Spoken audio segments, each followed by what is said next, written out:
Hi everybody, welcome to my first full-length YouTube video. In this video, I'm going to show you how I have taken this dromaeosaur claw fossil cast that I made. Again, it's not a fossil, it's a cast of a fossil. It's made of plaster. I'm going to show you how I painted it to get it to look like the real thing. So in this first clip here, you can see I'm using my hobby knife to cut away a bit of the excess material just to get it prepped before we get into painting. Okay, so now that we've got the plaster all prepped up, I'm just going to go. This is the back of the cast here, this flat part that no one will see. I'm just going to start using this as my test surface for my paint. You always want to test something in an inconspicuous area before you get too into it to make sure you know what the paint's going to do. So you can see me, I'm just throwing on some burnt umber here, your pretty standard brown color, just to see how it reacts with the plaster. And as you can see, it dries pretty quickly. Okay, so getting into the actual painting of the cast now. So I've settled on a mix of burnt umber, ultramarine blue, and some titanium white mixed in. Now those three colors to get together give you a pretty neutral gray, which is great as a first sort of base coat. And it doesn't matter if the color isn't perfect this first time through, because one of the good things about acrylic paint is that they dry super, super fast. So just throw some paint on there and let it dry and see what happens. It'll dry very, very quickly, and then you'll be able to go over it. So as you can see, just trying to get, one or two solid coats of even coverage down here, just sort of to act as a base. And like I said, we can always go in and adjust a bit later. This isn't exactly color matched to what I wanted, but it's close enough for now. And then we can start to move on to actually work on painting the claw itself. Okay, and on to painting the claw itself. Now, if you've watched this video so far, you're probably wondering, what is a dromaeosaur? Well, I'll throw up a picture here. A dromaeosaurus is the namesake dinosaur of the dromaeosaur or Dromaeosauridae genus.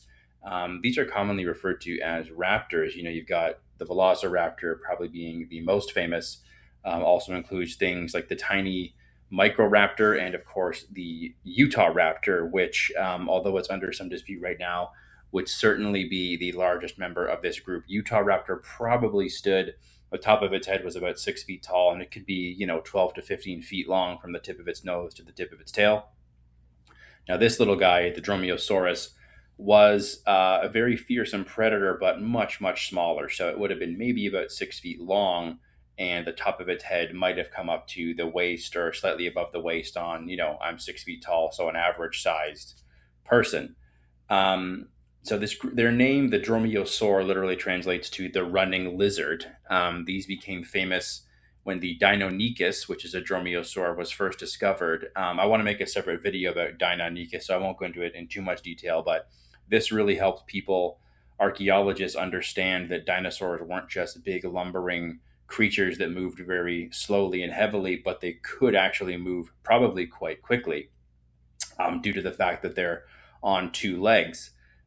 This was found by the first dromaeosaur, the Dromaeosaurus albertensis, I believe this is, found here in Alberta, Canada, found by Barnum Brown. This is the same guy that discovered the T Rex, actually. So, Barnum Brown, quite the guy, discovered quite a few of the dinosaurs we know and love today, and he's got his own interesting backstory. Maybe I'll do a video on that at some point. Dromaeosaurs, famous, of course, the raptors for that sickle claw on their foot that we all know and love. So they have typically two large toes that they're balancing their foot on, and one third large toe that is permanently in an upright or vertical position. Why would they want a claw to be this way? Well, the ones on the ground, they will just become more dull and over time due to running on rocks and dirt and other things. If you want something to be sort of a killing weapon like the sickle claw on the dromaeosaurs, you want it to be sharp. So you're going to want to keep it off the ground. Back to this little cast itself. So again, I made this when I was at Dinosaur Provincial Park here in Alberta, in Alberta, in Canada, where I'm from. We visited there a couple years ago. I finally got around to painting this guy. So there were a lot of cool options that you could make a cast of that day. There was a Tyrannosaurus tooth, which I will say was pretty tempting. But once I saw this little dromaeosaur claw, I was like, nah, this is something I want to paint up and have on my desk with me. So no regrets there. I love it. Back to painting. It's very, very simple. Fossils are a very, very dark brown.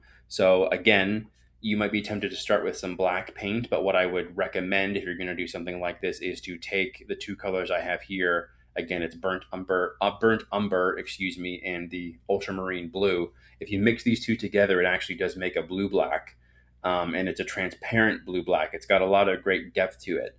So what I'm doing here is I'm mixing the two together, but the ratio of burnt umber is a little bit higher in the mix than the ultramarine because I want it to be a little bit more brown than just straight up black.